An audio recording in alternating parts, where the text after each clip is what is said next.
আসসালামু আলাইকুম।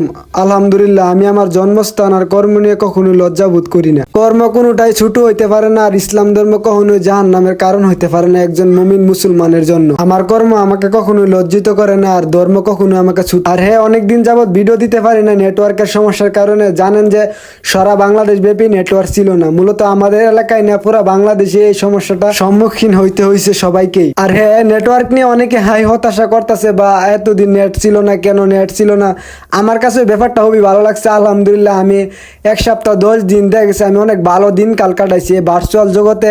এটা একটা ভাই মনে করেন আহামরি তেমন কিছু না, যে আনতে সারা জীবন বাঁচা যাইব না। যে আমরা বাঙালি জাতি যদি চাইতাম এটাকে ছাড়া আমরা জীবন চালাতে পারতাম, আমরা বাচ্চা ছাড়া যদি নেটওয়ার্কের মতন ভার্চুয়াল জগৎ ছাড়া জীবন কাটাতে পারে, তাহলে আমরা তাদেরই সন্তান।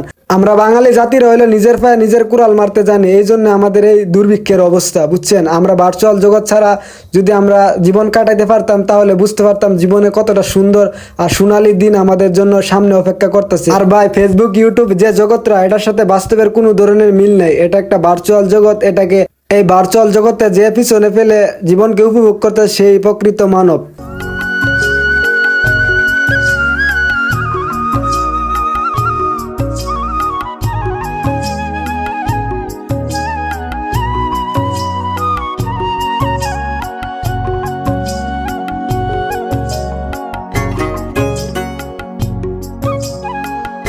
আর হ্যাঁ ভাই, এই ভার্চুয়াল জগতের আমরা সঠিক ব্যবহার আর সঠিক মূল্যায়ন করতে শিখি, তাহলে আমাদের জীবন সুন্দর হয়ে সামনে দাঁড়াবে।